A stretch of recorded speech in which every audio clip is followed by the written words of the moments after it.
날 구속하신 이름 찬양하리. 주 우리를 곁에서 인도하시니 그 거룩한 나라가 이뤄지네. 저 마귀와 싸워서 늘 승리하니 큰 영광 주께 돌려 찬양하리. 우리의 방패와 창검 되시니 나 승리의 주님을 따릅니다. 큰 환난을 당할 때 강을 도우시니 승전가 높이 불러 찬양하리. 아멘.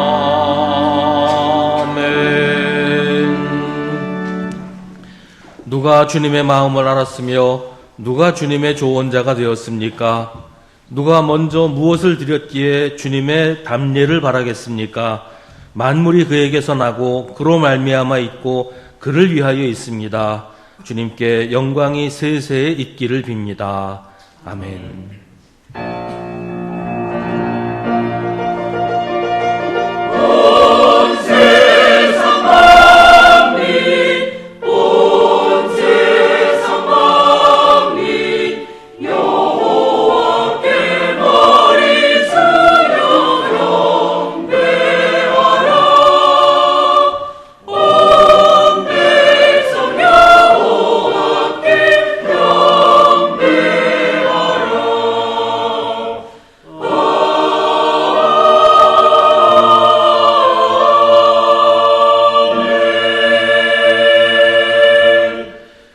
공의로우신 하나님, 저희들의 어리석음을 용서하여 주옵소서.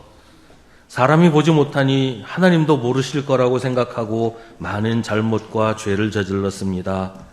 하지 말아야 할 일을 하고 해야만 하는 일을 하지 않았습니다. 사람들을 보라고는 거룩한 척하고 정직한 척하면서 사람들이 모르는 곳에서는 거짓되고 잘못된 일을 많이 했습니다. 사람들 앞에서 예수 믿는 사람이 아닌 척할 때도 있었습니다. 주일에 교회에 나와서는 회개하지만 다시 세상에 가면 그대로입니다. 주님, 우리의 거짓됨을 불쌍히 여겨주시고 우리가 저지른 모든 죄악에서 우리를 건져 주옵소서. 이제 계속해서 우리 각자의 죄를 주님께 고백하고 회개하는 기도를 드립니다.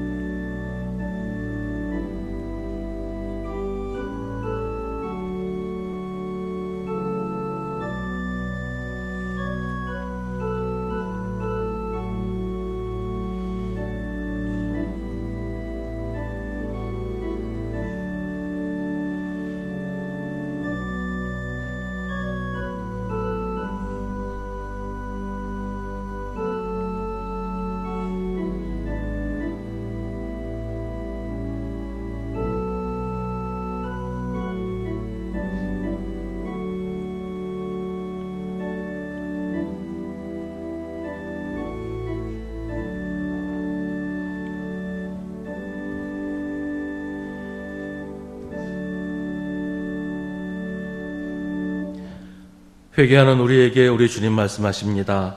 이 날은 너희의 죄를 속하는 날, 너희가 깨끗하게 되는 날이다. 너희가 지은 온갖 죄가 주 앞에서 씻기는 날이다. 아멘. 사도신경으로 우리의 신앙을 고백하겠습니다. 나는 전능하신 아버지 하나님, 천지의 창조주를 믿습니다. 나는 그의 유일하신 아들 우리 주 예수 그리스도를 믿습니다. 그는 성령으로 잉태되어 동정녀 마리아에게서 나시고 본디오 빌라도에게 고난을 받아 십자가에 못 박혀 죽으시고 장사된 지 사흘 만에 죽은 자 가운데서 다시 살아나셨으며 하늘에 오르시어 전능하신 아버지 하나님 우편에 앉아 계시다가 거기로부터 살아있는 자와 죽은 자를 심판하러 오십니다. 나는 성령을 믿으며 거룩한 공교회와 성도의 교제와 죄를 용서받는 것과 몸의 부활과 영생을 믿습니다. 아멘. 성시교독은 주보에 있는 시편 65편의 말씀입니다. 주님께서 택하시고 가까이 오게 하시어 주님의 뜰에 머물게 하신 그 사람은 복이 있는 사람입니다.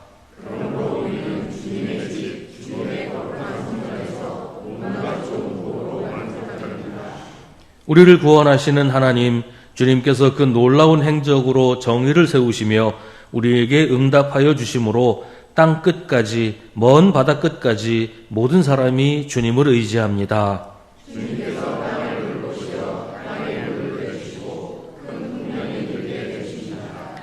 하나님께서 손수 놓으신 물길에 물을 가득 채우시고 오곡을 마련해 주시니 이것은 주님께서 이 땅에다가 그렇게 준비해 주신 것입니다.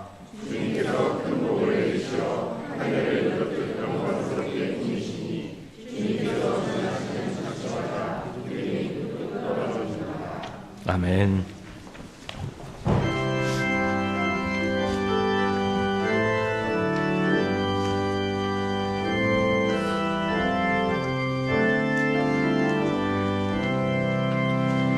내 주는 강한 성이요 방패와 병기 되시니 큰 환난에서 우리를 구하여 내시리로다. 옛원수 마귀는 이때도 힘을 써 모략과 권세로 무기를 삼으니 천하에 누가 당하랴. 내 힘만 의지할 때는 패할 수밖에 없도다. 힘 있는 장수 나와서 날 대신하여 싸우네. 이 장수 누군가? 주 예수 그리스도 만군의 주로다. 당할 자 누구랴? 반드시 이기리로다. 이 땅의 마귀들 끌어 우리를 삼키려 하나. 겁내지 말고 섰거라. 진리로 이기리로다. 진천과 재물과 명예와 생명을 다 빼앗긴데도 진리는 살아서 그 나라 영원하리라.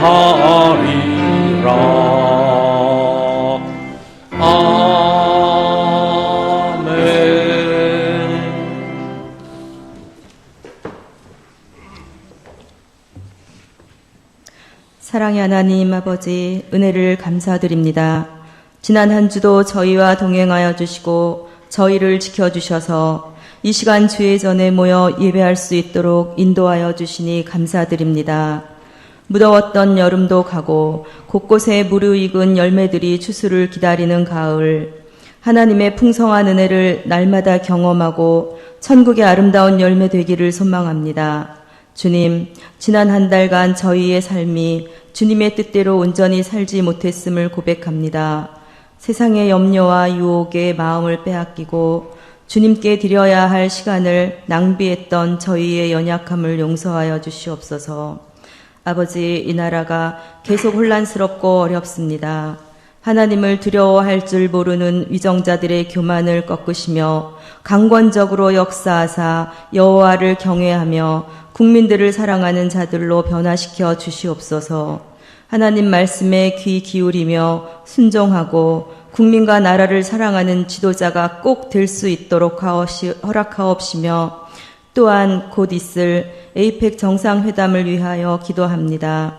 아시아 태평양 지역의 평화와 공동 번영을 논하는 이 중요한 회의에 주님께서 함께하여 주시어 각국 지도자들에게 지혜를 주셔서 상호 협력과 공존을 위한 실질적인 결실을 맺게 하시고 갈등과 분쟁이 해결되는 평화의 문이 열리게 하여 주시옵소서.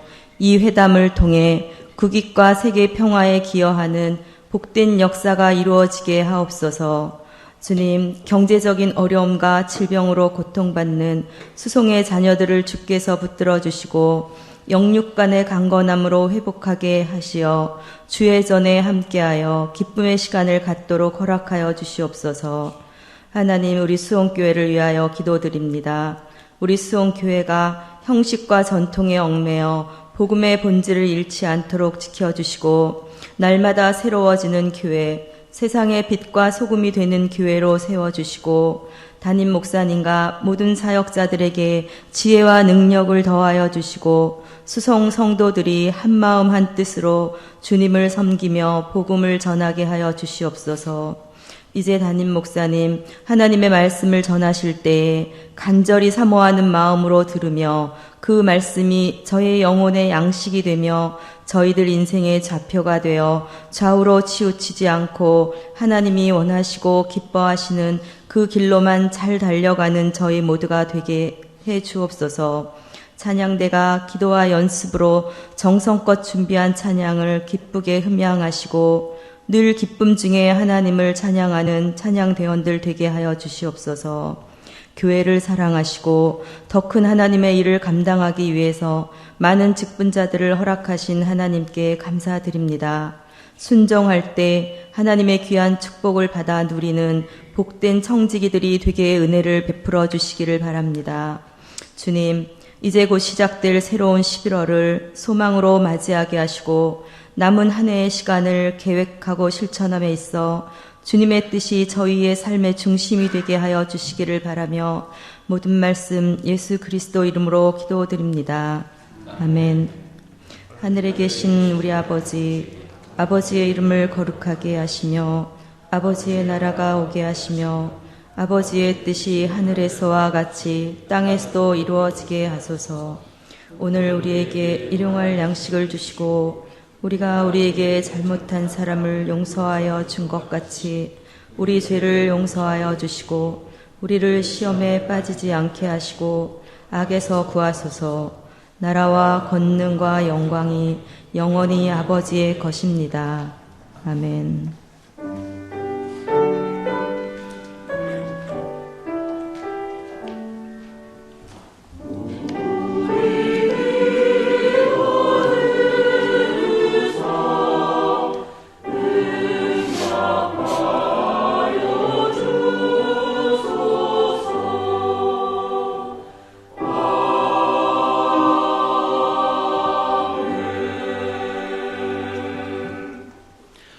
오늘 우리에게 주시는 하나님의 말씀은 신약성경 누가복음 18장 9절부터 14절입니다. 누가복음 18장 9절부터 14절 말씀입니다.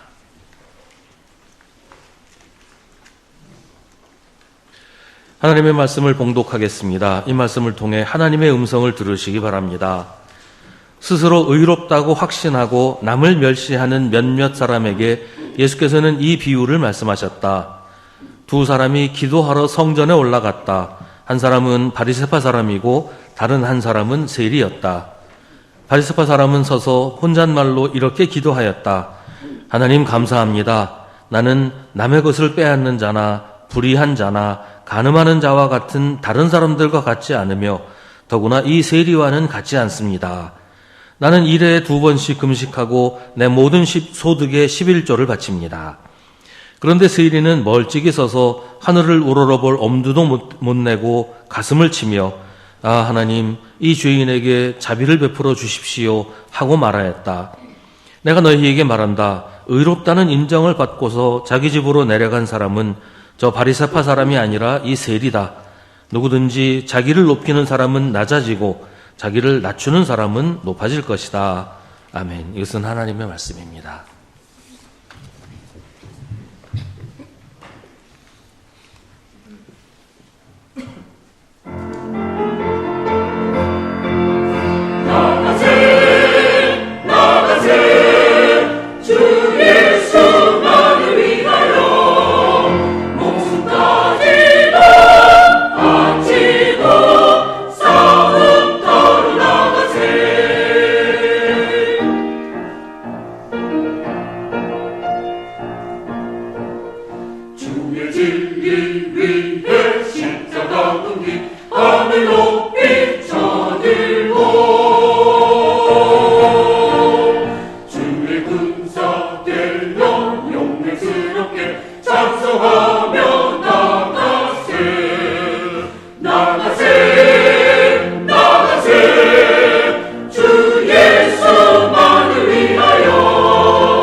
서양의 오래된 건물, 큰 건물들 보면 커다란 굴뚝이 있어요. 그 나무들 떼고 그랬으니까.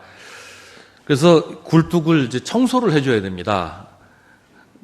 청소하지 않고 그냥 내버려두면 이제 끄름이나 재나 이런 게 굴뚝을 채워서 이제 연기가 빠져나가지 못하니까 주기적으로 굴뚝 청소를 해야 되는데 그 굴뚝이 크기 때문에 굴뚝 속으로 굴뚝 청소부가 들어가야 돼요. 들어가서 재도 다 퍼내고 끓음도 다 닦아내고 그렇게 해야 됩니다. 그래서 이제 이런 얘기가 있어요. 두 사람의 굴뚝 청소부가 굴뚝 청소를 이제 하고서 나왔는데 한 사람은 얼굴에 수검댕이가 묻었고 다른 한 사람은 깨끗했어요. 그렇다면 두 사람 가운데 누가 세수를 할까? 이런 질문을 합니다. 정답은 얼굴이 깨끗한 사람이 먼저 세수를 한다 였어요. 그러니까 서로 자기 얼굴은 못 보잖아요. 상대방의 얼굴, 같이 청소했던 다른 사람의 얼굴을 보고 아, 저 사람은 얼굴이 깨끗하니까 나도 깨끗할 거야 라고 생각하고 얼굴에 묻은 사람은 안 씻는다는 거예요. 근데 얼굴이 깨끗한 사람은 다른 사람 얼굴 보니까 얼굴이 시꺼멓단 말이에요. 그러니까 나도 저렇겠지 라고 생각하고 먼저 세수를 한다. 이게 정답이었어요. 이 사람들은 상대방의 모습에 비추어서 자기를 이제 살폈기 때문에 상대방의 모습이 곧 내 모습이다. 이렇게 생각을 한 거죠. 상대방의 모습만 보고 자기 모습을 확인하지 않는 오류를 범했다는 겁니다. 근데 이 문제가 잘못되었다고 하는 사람이 있어요. 둘이 똑같이 굴뚝에 들어가서 청소를 했는데 한 사람만 더럽고 한 사람은 깨끗할 수가 없다는 거죠. 둘 다 얼굴이 얼룩덜룩해질 수밖에 없다는 겁니다. 그 문제 자체가 잘못됐다는 겁니다. 오늘 예수님의 비유의 핵심이 바로 이거예요. 오늘 말씀은 독자를 명확하게 지적을 하고 있습니다. 스스로 의롭다고 확신하고 남을 멸시하는 몇몇 사람에게 예수님이 이 비유를 말씀하셨다라고 이야기를 시작을 해요. 그러면 오늘 말씀은 그 몇몇 사람들만 들으면 되는 것일까요? 그러면 이 말씀이 성경에 들어오지 않았겠죠. 그 사람들 지금 뭐 다 세상 떠나고 없는데 있지도 않은 사람한테 하신 말씀을 성경에 기록할 필요가 없잖아요. 이 말씀이 성경에 포함된 이유는 이게 우리 모두에게 하신 말씀이기 때문입니다. 지금 예수님이 겨냥해서 말씀하시는 사람은 두 가지 특징을 가지고 있어요. 하나는 스스로 의롭다고 확신하는 것이고 또 하나는 남을 멸시하는 것입니다. 근데 이 둘은 서로 별개가 아니고 서로 연결되어 있는 겁니다. 스스로 의롭다고 확신하는 것을 다른 말로 하면 자기의라고 합니다. 스스로 의롭기 때문에 자기가 의의 기준이다. 의가 곧 나다. 뭐 이런 생각을 하는 거죠. 스스로 의롭다고 생각하기 때문에 모든 판단의 기준이 자기 자신이에요. 내 생각, 내 결정, 내 판단이 의롭다. 여기에 비추어서 옳고 그름을 평가한다. 내 기준에 미치지 못하는 사람은 의롭지 못한 것이다. 그래서 다른 사람을 멸시하고 비난하게 되는 겁니다. 이것을 다른 말로 교만이라고 합니다. 스스로 의롭다고 확신하면서 다른 사람을 멸시하는 사람을 성경에서는 교만한 사람이라고 평가하는 겁니다. 지금 예수님은 그 교만한 사람들에게 한 가지 비유를 말씀하십니다. 두 사람이 기도하러 성전에 올라갔습니다. 한 사람은 바리새파 사람이고 다른 한 사람은 세리였습니다. 바리새파 사람은 종교 지도자예요.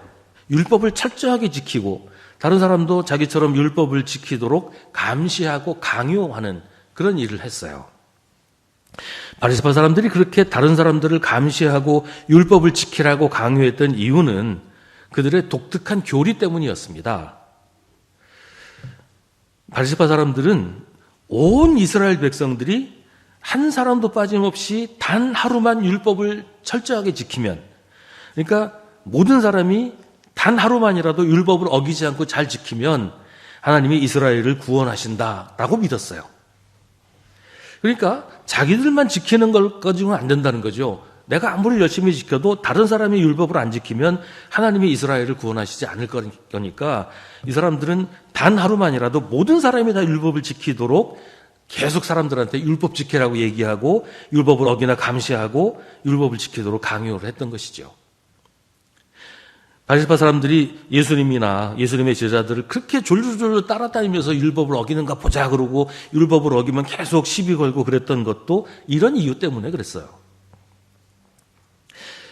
바리새파 사람에 비해서 세리는 유대 사회에서 죄인의 대명사였습니다. 유대인들에게 세금을 걷어서 로마에 바치는 일을 했기 때문에 이방 나라에 봉사하는 로마의 하수인으로 여겼고, 또 로마에 바쳐야 하는 세금 말고도 자기들의 주머니를 채우기 위해서 가혹하게 세금을 걷어들였기 때문에 도둑이요 강도라고 여겨졌습니다. 그래서 세리는 종교적으로도 그렇고 경제적으로도 그렇고 민족적으로나 사회적으로 죄인이었습니다. 이 두 사람이 성전에 올라갑니다. 바리새파 사람은 서서 혼잣말로 기도합니다. 이 서서 기도한다는 말은 하나님 앞에서 고개 빳빳하게 들고 당당하게 기도한다, 그런 의미예요. 겸손하지 않은 거죠. 제가 어렸을 때는 이제 교회가 의자를 사용하지 않고 대대 이제 마룻바닥, 저희 교회는 이제 다다미방이었는데 그런 바닥에서 앉아서 이제 예배를 드렸어요. 그때 이제 기도하는 자세는 무릎 꿇고 눈 감고 손 모으고 였습니다. 기도할 때 무릎 꿇고 눈 감고 손 모으고 기도하도록 배웠어요. 그게 하나님 앞에서 겸손한 자세라는 얘기죠. 그런데 이제 지금 바리새파 사람의 이 모습, 서서 기도한다고 하는 이 모습은 전혀 하나님 앞에 겸손하지 않은 모습이에요. 왜냐하면 하나님 앞에 자랑할 게 많았거든요.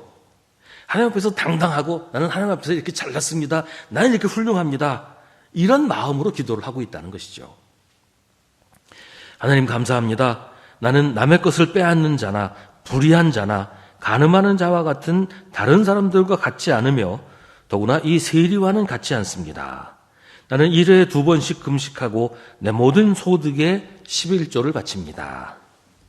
이 사람은 예수님이 겨냥하여 말씀하시는 이 비유를 어떤 사람을 겨냥해서 말씀하셨다고 했잖아요. 예수님이 겨냥하여 말씀하시는 사람의 모습을 그대로 보여주고 있습니다. 스스로 의롭다고 확신하고 남을 멸시하는 사람 말입니다. 이 사람은 자기가 얼마나 의로운지, 종교적으로 얼마나 거룩한지를 하나님 앞에서 강조하면서 동시에 남을 멸시합니다. 자기가 하지 않는 일을 하는 사람들과 자기를 비교하면서 자기 옆에서 기도하는 세리와 자기를 비교하고 있어요. 그러면서 세리를 멸시하는 겁니다. 이 사람이 하나님 앞에 지금 하고 있는 이 기도의 내용이 잘못된 건 아니에요. 남의 것을 빼앗지 않고 불의를 행하지 않고 간음하지 않고 금식하고 11조를 바치고 이건 잘한 일이죠. 이건 율법에서 하라고 하는 일을 한 것이고 하지 말라고 하는 일을 안 한 거니까 이건 잘한 거예요. 근데 문제는 그게 아니에요. 이 사람은 자기가 한 일을 다른 사람과 비교하면서 자기를 높이고 다른 사람을 멸시한 것이 문제예요. 이 사람은 하나님 앞에서 자기 의를 내세우면서 교만한 자세를 보입니다.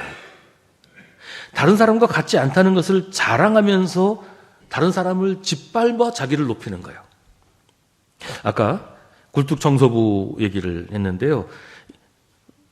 이 바리새파 사람, 이 사람은 굴뚝에 들어가서 청소를 하면 두 사람 다 얼굴이 수검댕이가 묻는다는 것을 깨닫지 못하고 있는 겁니다. 하나님 앞에서는 모두가 죄인이고 누구나 다를 바가 없다는 것을 인정하지 않는 거예요. 이 사람은 자기 생각에 자기보다 의롭지 못한 사람과 자기를 비교했지만 하나님 앞에서는 다른 사람과 비교할 것이 아니라 하나님의 거룩하심과 비교해야 한다는 것을 몰랐던 겁니다. 이 바리새파 사람과 세리 두 사람이 기도하고 있어요. 기도하는 자세를 보면 바리새파 사람은 하나님을 향하지 않고 세리를 향해서 기도하고 있습니다. 세리는 바리새파 사람을 보지 않고 하나님을 보면서 기도하고 있어요. 이게 차이라는 겁니다. 둘이 똑같이 하나님 앞에 서 있으면서 바리새파 사람은 세리만 보고 내가 세리보다 잘났고 세리보다 거룩하고 세리보다 훌륭하다고 세리만 보고 있어요. 세리가 더러우니까 자기는 당연히 깨끗할 거라고 믿은 겁니다. 세리의 죄만 보고 자기의 죄는 보려고 하지 않았어요. 이게 아까 굴뚝 청소부 얘기와는 반대지만 그러나 굴뚝에 들어갔다 나오면 둘 다 더러워진다는 사실은 깨닫지 못하고 있는 건 똑같습니다. 이 칼빈주의 교리 가운데 전적 타락이라는 이 항목이 있어요. 모든 사람은 죄인이기 때문에 아무도 스스로를 구원할 수 없다는 겁니다.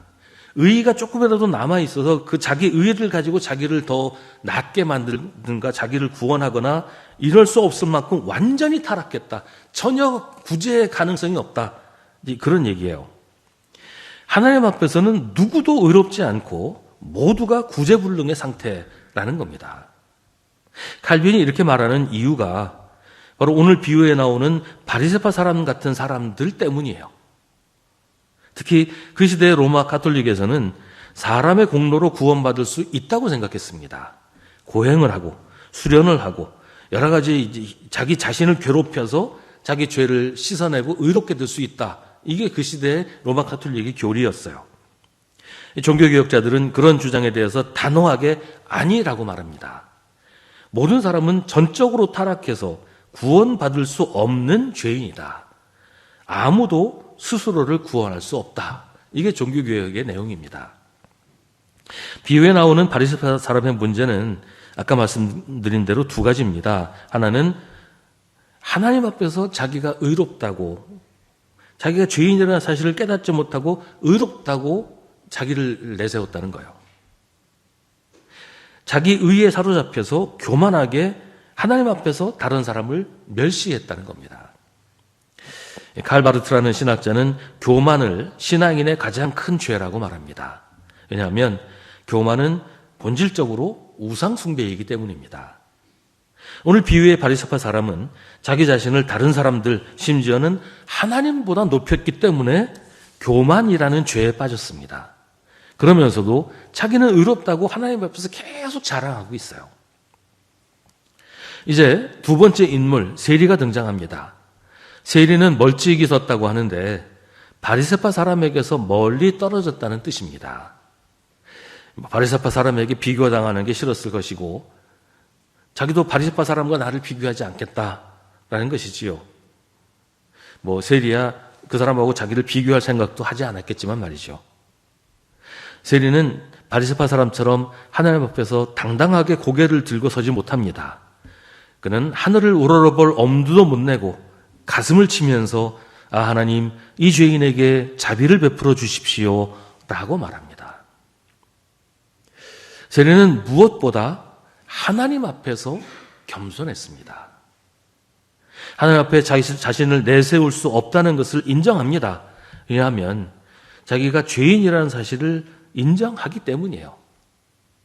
세리는 하나님과 다른 사람 앞에서 자기를 낮추고 부끄러워합니다. 그는 진정으로 자기가 죄인이고 잘못했다는 것을 인정합니다. 가슴을 치며 한탄하면서 자기를 가장 낮은 자리로 내려놓습니다. 그는 자기가 내세울 게 아무것도 없다는 것을 고백하면서 오직 하나님의 자비만이 필요하다고 간구합니다. 세리는 하나님의 심판을 인정하고 오직 하나님의 자비에 자신을 맡깁니다. 그렇다고 해서 세리가 자기를 비하한다든가 자기 혐오에 빠진 건 아니에요.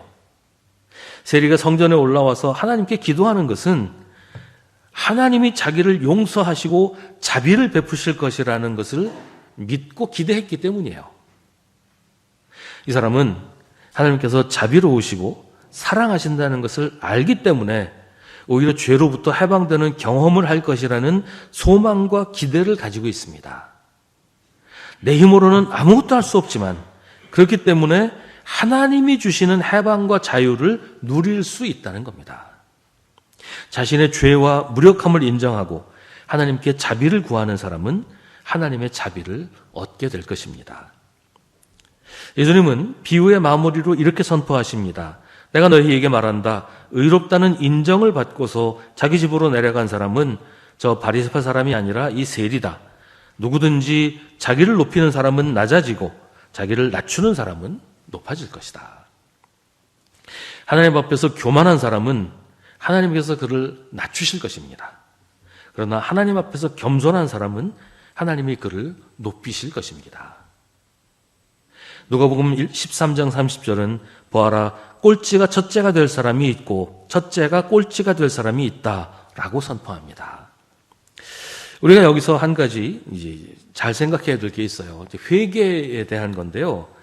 세리는 하나님 앞에서 겸손하게 기도했습니다.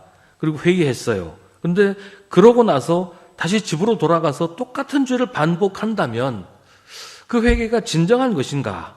그런 회개도 하나님이 받아주실까를 묻지 않을 수 없어요. 그냥 말로만 하는 회개, 눈물로 회개를 대신하는 것으로 충분한가 하는 겁니다.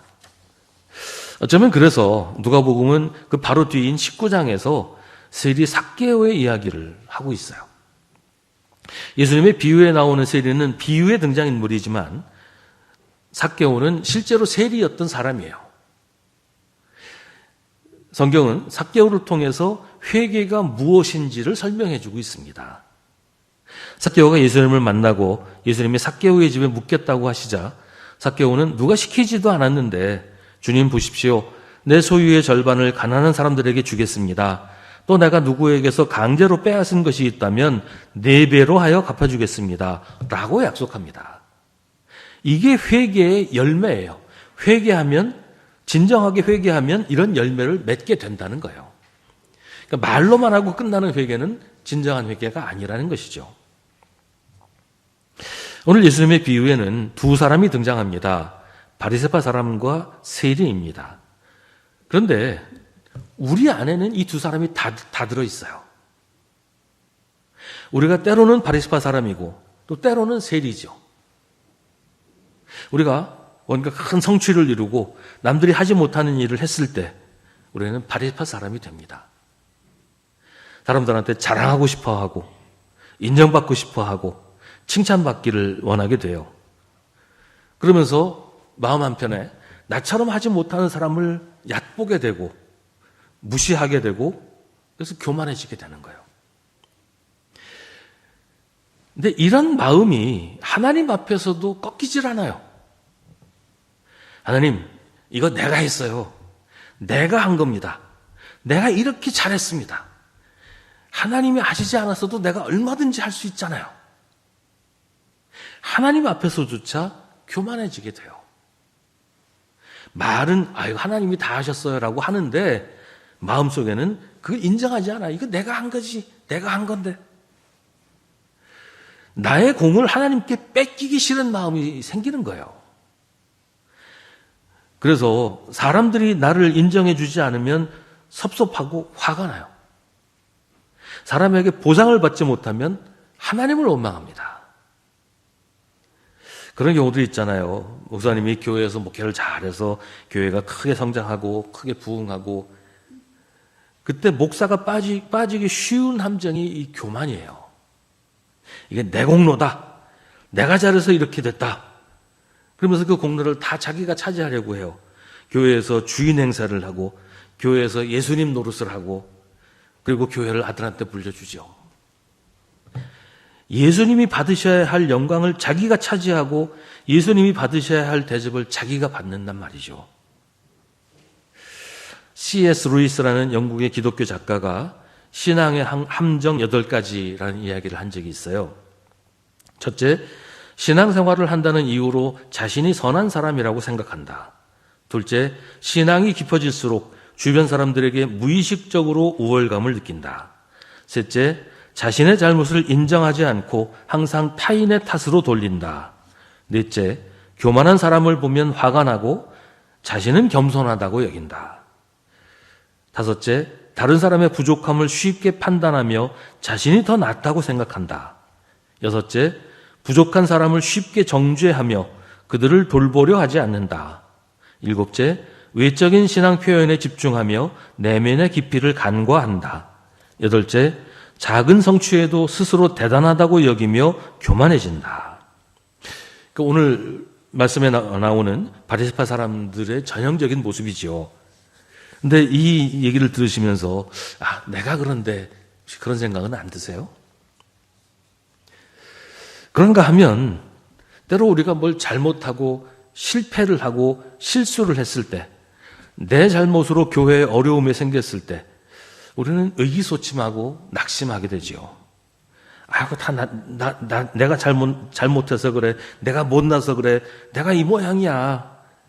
이런 생각을 하게 돼요. 그래서 난 참 쓸모없는 사람이야. 이런 생각에 사로잡히기도 하지요. 세상살이가 내 마음 같지 않을 때, 바보같이 속고 살아서 속상할 때, 나는 왜 이 모양일까 자책하고 괴로워할 때가 있어요. 그럴 때 우리는 세리인 거죠. 그런데 내가 나 자신을 세리와 같다고 느낄 때 우리는 세리처럼 해야 돼요. 하나님 앞에 나가서 간구해야 합니다. 하나님, 내가 이 모양입니다. 내가 이것밖에 안 됩니다. 그러나 하나님은 전능하시고 자비로우신 나의 주님이십니다. 하나님, 나를 불쌍히 여겨주옵소서. 그런 사람은 하나님의 인정을 받게 됩니다. 의롭다는 인정을 받고 집으로 돌아간 사람은 바로 세리였습니다. 우리는 바리새파 사람이고 동시에 세리입니다. 우리 안에 두 사람이 다 있어요. 그래서 우리는 하나님을 의지해야 합니다. 우리는 하나님의 긍휼과 자비에 의지하지 않을 수 없습니다. 하나님이 우리를 불쌍히 여기지 않으시면 우리는 살 도리가 없어요. 그러니 교만하지 않도록 하나님 앞에서 자기를 낮춰야 합니다. 하나님이 구원하시지 않으면 우리는 아무것도 아니라는 사실을 기억해야 합니다. 혹시 자신이 초라하고 부끄러워도 낙심하고 자책할 것이 아니라 우리를 구원하시는 하나님의 자비에 의지해서 다시 힘을 내야 됩니다. 잘못은 누구든지 언제라도 할 수 있어요. 베드로처럼 그렇게 큰 잘못을 범했더라도 주님께로 다시 돌아와서 겸손하게 하나님께 무릎 꿇고 간구하는 사람을 하나님은 불쌍히 여기시고 자비를 베풀어 주십니다. 예수님이 베드로가 했던 그 일 때문에 베드로한테 단 한 번이라도 그에 대해서 말씀하신 적이 있습니까? 너 왜 그랬냐? 네가 그럴 수가 있냐? 한 번이라도 그런 말씀하신 적 없잖아요. 실패도 실수도 사람들이 늘 하는 일이에요. 우리는 언제나 하나님의 긍휼하심과 자비로 삽니다. 하나님께 의지하지 않는 것도 교만입니다. 오늘 예수님의 비유는 어떤 사람을 비난하기 위해서 하시는 말씀이 아니라 우리에게 하시는 말씀이에요. 교만해지기 쉽고 그러면서도 상처받고 낙심하기 쉬운 우리는 언제나 하나님의 사랑으로 산다는 사실을 기억하라고 하시는 겁니다. 아무리 잘났어도 아무리 부족해도 우리는 누구나 하나님의 자비가 필요하고 하나님의 사랑으로 삽니다. 우리가 잘난 것이 있으면 하나님의 은혜입니다. 하나님이 우리를 도우시고 힘주셔서 그렇게 된 거예요. 그러니 감사하고 하나님께 의지해야 합니다. 우리가 못났다고 생각하면 더욱 하나님께 의지해야 됩니다. 하나님이 우리를 사랑하시니 하나님의 능력으로 살아야 합니다. 하나님은 하나님 앞에서 겸손한 사람을 긍휼히 여기시고 겸손하게 하나님께 간구하는 사람에게 아낌없이 사랑과 은혜를 베풀어 주십니다. 우리는 믿음을 통해서 은혜로 구원을 얻었습니다. 이것은 우리에게서 난 것이 아니요 하나님의 선물입니다. 경건하지 못한 사람을 의롭다고 하시는 분을 믿는 사람은 비록 아무 공로가 없어도 그의 믿음이 의롭다고 인정을 받습니다. 잘났건 못났건 우리는 우리 힘으로 사는 것이 아니라 하나님의 자비로 사는 겁니다. 누구든지 자기를 높이는 사람은 낮아지고 자기를 낮추는 사람은 높아질 것입니다. 하나님을 신뢰하고 하나님을 의지하는 사람은 하나님의 사랑으로 삽니다. 기도하겠습니다. 오늘 우리에게 주신 하나님의 말씀을 깊이 묵상하십시오. 이 말씀을 통해 지금 우리에게 말씀하시는 하나님의 음성을 들으십시오.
하나님, 우리가 자주 사람에게 눈과 마음을 빼앗겨 하나님을 잊고 삽니다.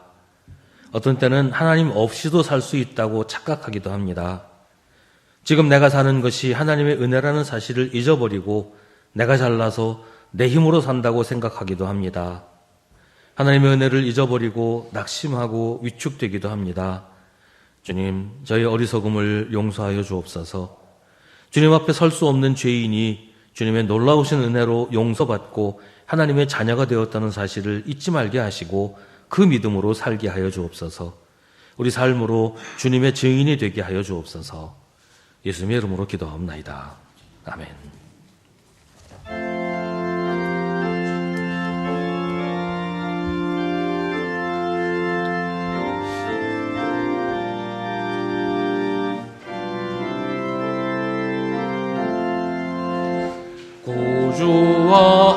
함께나 죽었으니 구주와 함께나 살았도다. 영광의 그날에 이르도록 언제나 주만 바라봅니다. 언제나 주는 날 사랑하사 언제나 새 생명 주시나니 영광의 그날에 이르도록 언제나 주만 바라봅니다. 마음속에 시험을 받을 때와 무거운 근심이 있을 때도 주께서 그때도 같이 하사 언제나 나를 도와주시네. 언제나 주는 날 사랑하사 언제나 새 생명 주시나니 영광의 그날에 이르도록 언제나 주만 바라봅니다. 뼈아픈 눈물을 흘릴 때와 쓰라린 마음으로 탄식할 때 주께서 그때도 같이 하사 언제나 나를 생각하시네. 언제나 주는 날 사랑하사 언제나 새 생명 주시나니 영광의 그날에 이르도록 언제나 주만 바라봅니다. 내 몸에 약함을 아시는 주 못 고칠 질병이 아주 없네. 괴로운 날이나 기쁜 때나 언제나 나와 함께 계시네. 언제나 주는 날 사랑하사 언제나 새 생명 주시나니 영광의 그날에 이르도록 언제나 주만 바라봅니다. 아멘.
모든 것이 주께로부터 왔으니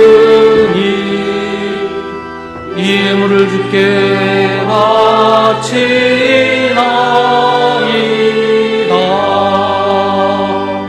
아멘.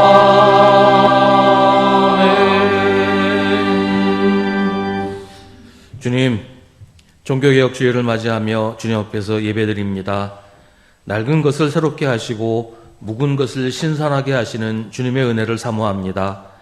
우리의 심령이 성령으로 충만해지게 하시고 우리 자신에게 개혁이 일어나는 신앙의 체험을 허락하여 주옵소서.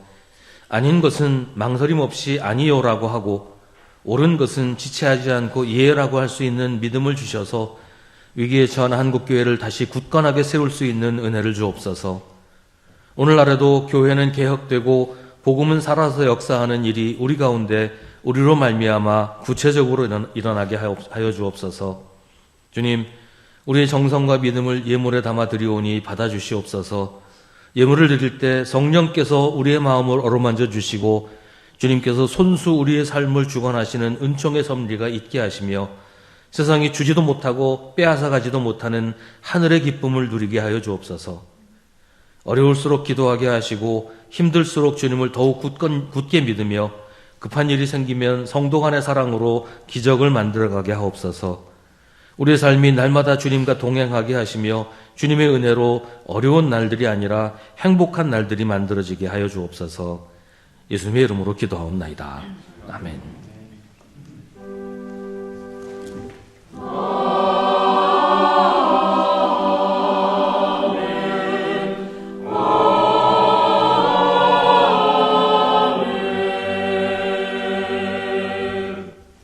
잠시 자리에 앉으시기 바랍니다. 우리 함께 예배드린 성도들과 인사 나누겠습니다.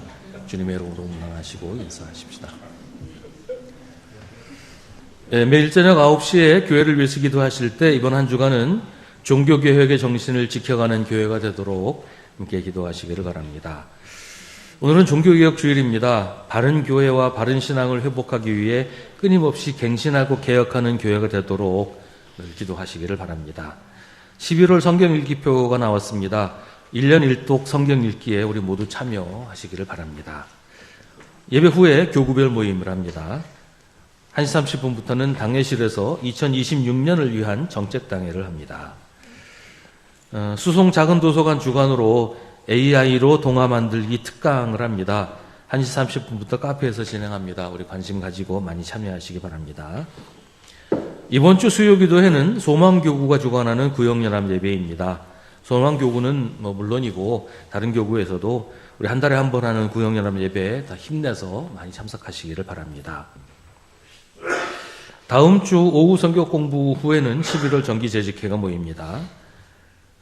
11월 9일 2부 예배 후에 장로 1분, 안수집사 3분, 권사 5분 선출하는 공동의회를 합니다.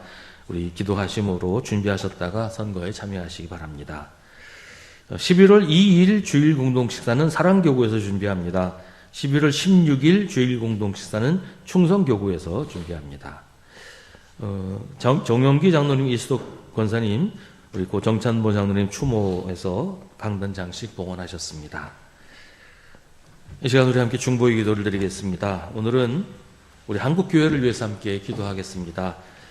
한국교회가 여러 가지로 어려움도 많이 있고 또 세상에서 부끄러운 일들도 많이 했었는데 이제 새롭게 종교개혁의 정신으로 회복하고 다시 일어설 수 있도록 하나님께서 허락하시는 부흥과 하나님께서 허락하시는 여러 가지 사명 감당 잘 할 수 있도록 한국교회를 위해서 함께 기도하겠습니다.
모두 자리에서 일어나시기 바랍니다.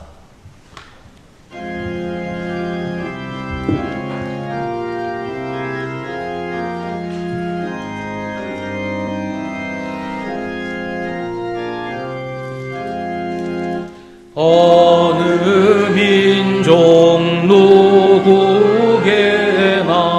결단할 때 있나니 참과 거짓 싸울 때에 어느 편에 설 건가 주가 주신 새 목표가 우리 앞에 보이니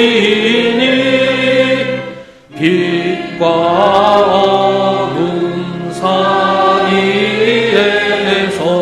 선택하며 살리라.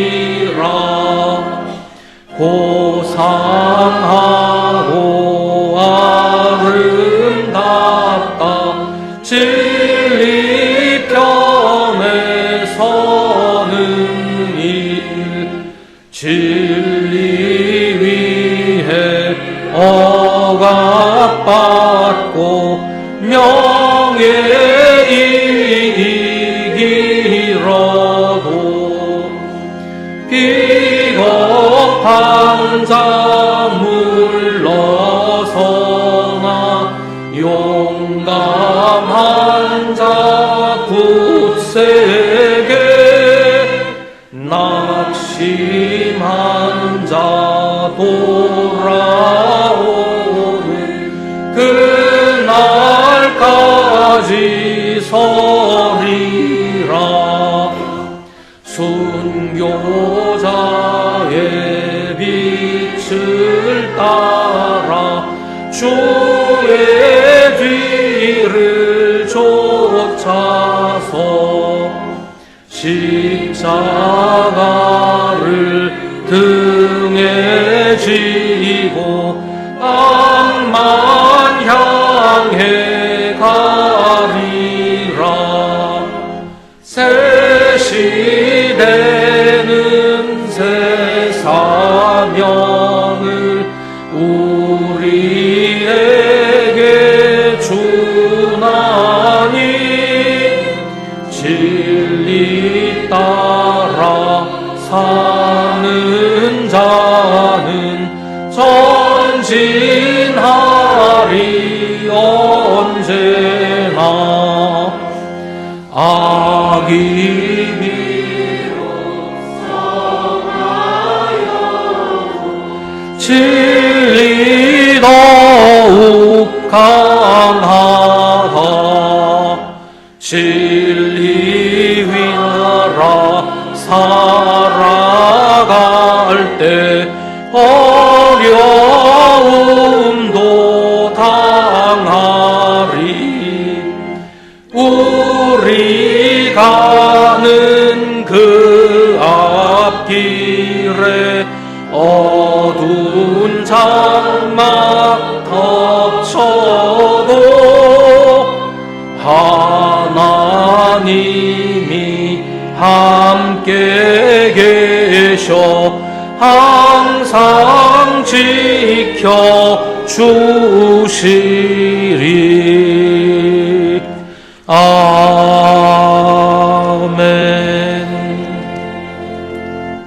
우리 자신을 내세우지 말고 우리에게 임하신 하나님의 은혜를 증거하며 사십시오. 우리 구주 예수 그리스도의 은혜와 하나님 아버지의 사랑과 성령의 사귐이 오늘 주님 앞에 나와 주님께 무릎 꿇고 예배하는 사랑하는 주님의 모든 자녀들에게, 이 땅에 주님의 이름을 부르는 주님의 모든 백성들에게 언제나 언제까지나 함께 하시기를 간절히 축원하옵나이다. 아멘.